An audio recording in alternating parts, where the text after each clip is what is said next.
Friends, आज का हमारा चैप्टर एक ऐसे ग्रेट पर्सनालिटी के बारे में है जिन्हें मिसाइल मैन ऑफ इंडिया भी बोला जाता है और वो हमारे 11th प्रेसिडेंट भी रहे इन 2002।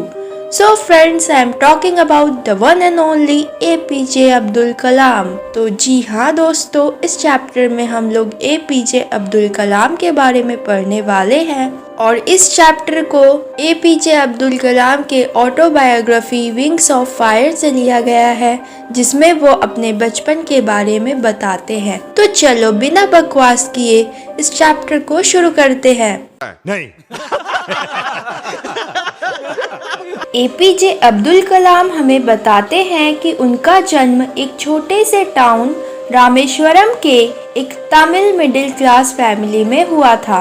उनके फादर जैनुलुब्दीन ना तो ज़्यादा रिच थे और ना ही उनके पास ज़्यादा एडुकेशन था। इसके बावजूद भी उनके अंदर लोगों के प्रति श्रद्धा की भावना थी और वो दानी व्यक्ति थे। वो कहते हैं कि उनकी मदर असी अम्मा और उनके फादर जैनुलुब्दीन रोज लोगों को खाना खिलाया करते थे जो बाहर से टेम्पल पर विजिट करने आते थे।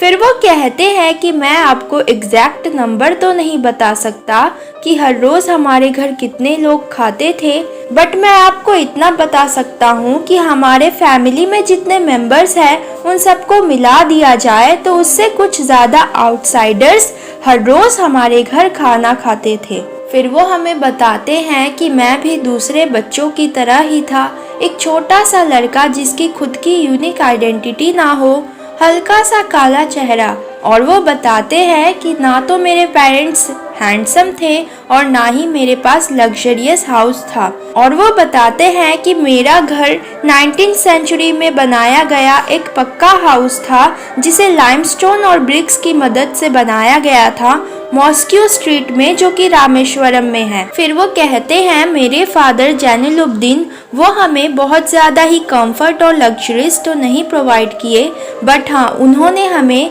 सारे बेसिक नेसेसिटीज़ प्रोवाइड करा, जैसे कि हमें कभी भी फूड, मेडिसिन या क्लोथ्स में कभी कमी नहीं हुई। इनफैक्ट मैं बोल सकता हूँ कि मेरा चाइल्डहुड जो है वो बहुत ज़्यादा ही सिक्योर रहा, दोनों ही तरह से, मटेरियली भी और इमोशनली भी। फिर वो हमें बताते हैं कि सेकेंड वर्ल्ड वॉर जो है वो शुरू हो गया था 1939 में, जब वो 8 साल के थे। ये जो टर्मरिन का डिमांड था मार्केट में वो बहुत ज़्यादा ही बढ़ गया था, जिसकी वजह से वो दिन भर बहुत ज़्यादा ही मेहनत करते थे।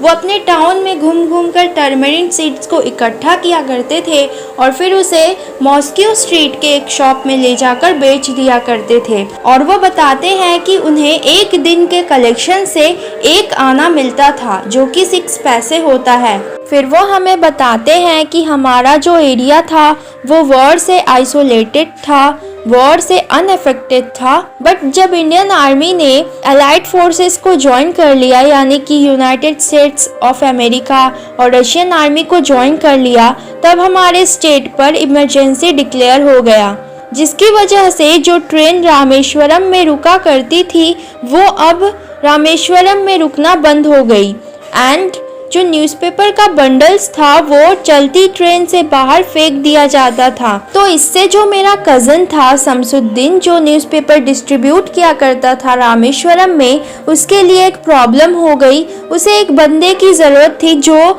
इन सारे न्यूज़पेपर को कैच करके उन्हें डिस्ट्रीब्यूट कर सके। और वो बताते हैं कि मैं इस कैरेक्टर में बिल्कुल फिट बैठता था, इसलिए उसने मुझे ये काम दे दिया। और वो कहते हैं कि जब 50 साल बाद मैं इस ऑटोबायोग्राफी को लिख रहा हूँ तो मुझे आज भी अपने ऊपर गर्व महसूस होता है कि मैं उस टाइम पर कुछ अर्न किया करता था।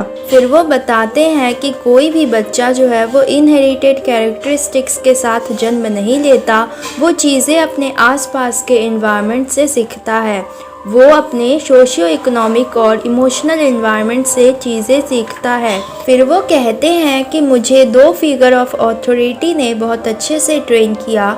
मुझे ऑनेस्टी यानी कि ईमानदारी और सेल्फ डिसिप्लिन अपने फादर और मदर से मिला और लोगों के प्रति गुडनेस और काइंडनेस अपने 3 भाई बहनों से मिला। और फिर वो कहते हैं कि मेरे 3 सबसे अच्छे क्लोज फ्रेंड्स थे जिनमें से पहला रामानंद शास्त्री, दूसरा अरविंदन और तीसरा शिव प्रकाशन था। और ये तीनों ऑर्थोडॉक्स हिंदू ब्राह्मण फैमिली से बिलोंग करते थे। और वो बताते हैं कि एज अ चिल्ड्रन हम लोगों ने कभी भी एक दूसरे को अलग नहीं समझा रिलीजियन के बेसिस पर। इनफैक्ट रामानंद शास्त्री जो है वो पक्षी लक्ष्मणा शास्त्री का बेटा है, जो कि रामेश्वरम टेम्पल के सबसे बड़े पुजारी थे।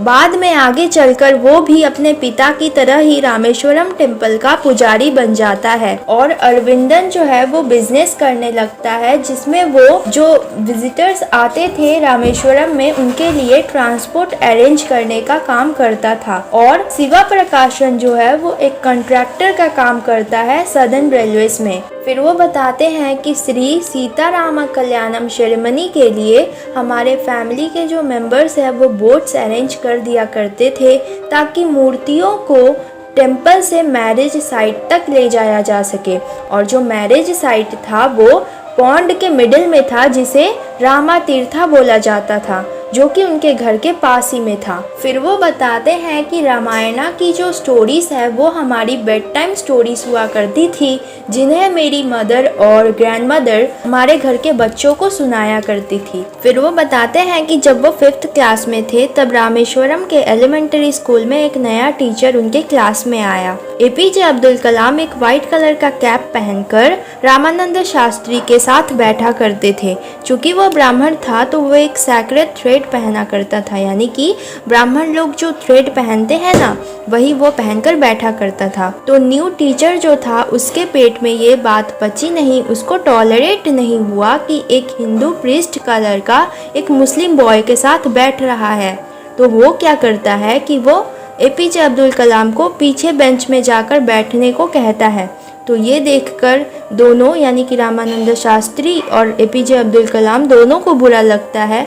और वो स्कूल के बाद जब अपने घर आते हैं तो वो अपने अपने पेरेंट्स से ये बात बताते हैं। अगले दिन रामानंद शास्त्री के पेरेंट्स और एपीजे अब्दुल कलाम दोनों के पेरेंट्स स्कूल जाते हैं उन लोग के साथ, और वो टीचर से जाकर कहते हैं कि आप इन इनोसेंट बच्चों के अंदर सोशल इनइक्वालिटी को लेकर जहर क्यों भर रहे हैं। आपको इस बात से शर्मिंदा होना चाहिए, आपको इस आइलैंड और स्कूल को छोड़ देना चाहिए।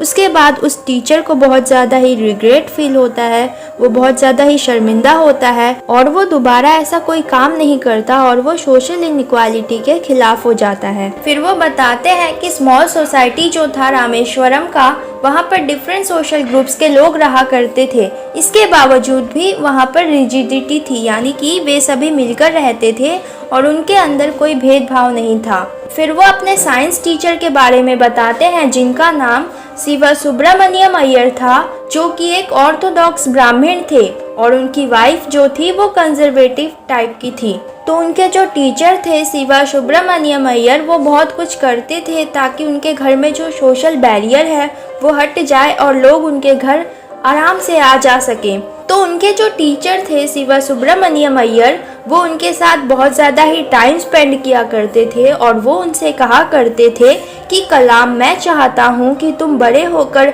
हाईली एजुकेटेड पीपल बनो और तुम भी बड़े बड़े सिटीज़ में रहो और बड़े बड़े सिटीज़ के लोग तुम्हें जाने। तो एक बार क्या होता है कि उनके जो टीचर है शिवा सुब्रमण्यम अय्यर, वो एपीजे अब्दुल कलाम को अपने घर बुलाते हैं खाने पर। तो जब वो जाते हैं तो उनकी वाइफ जो है वो ये देखकर बहुत ज़्यादा ही डर जाती है कि एक मुस्लिम बॉय उनके प्योर किचन में बैठकर खाना खाएगा, तो वो रिफ्यूज़ कर देती हैं उनको खाना देने को।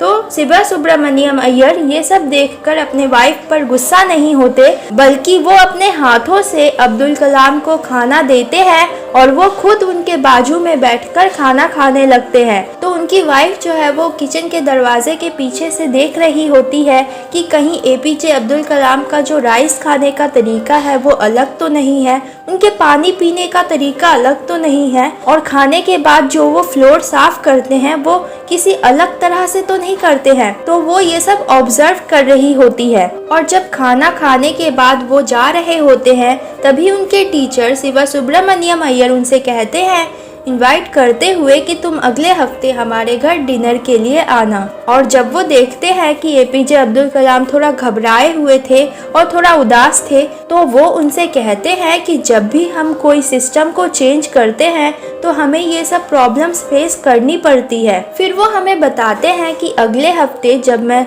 शिवा सुब्रमण्यम अय्यर के घर गया तो उनकी वाइफ खुद मुझे अपने किचन के अंदर लेकर गई और उन्होंने अपने हाथों से मेरे लिए खाना सर्व किया। फिर वो कहते हैं कि सेकेंड वर्ल्ड वॉर जो है वो ख़त्म हो गया था और इंडिया जो है वो आज़ादी के करीब था।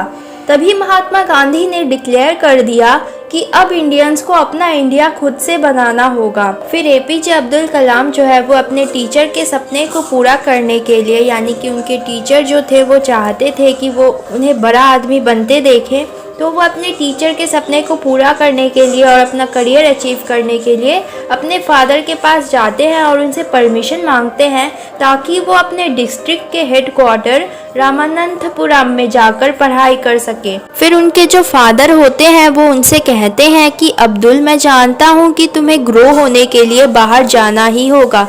एक सीगल पक्षी जो होता है वो भी अपने आप को सूर्य की रोशनी के साथ अकेला बिना घोंसले के उड़कर जाता है और वो मान जाते हैं उन्हें बाहर भेजने के लिए। बट उनकी जो मदर थी वो थोड़ी घबराई हुई होती है, तो उनके फादर उनकी मदर को समझाते हुए कहते हैं कि ये बच्चे तुम्हारे बच्चे नहीं हैं, ये अपने लाइफ के बच्चे हैं। ये तुमसे ज़रूर आए हैं बट ये तुम्हें बिलोंग नहीं करते। तुम इन्हें अपना प्यार दे सकती हो पर तुम इन्हें अपना थॉट्स नहीं दे सकती, क्योंकि इनके खुद के थॉट्स होते हैं, इनके खुद के सोच होते हैं।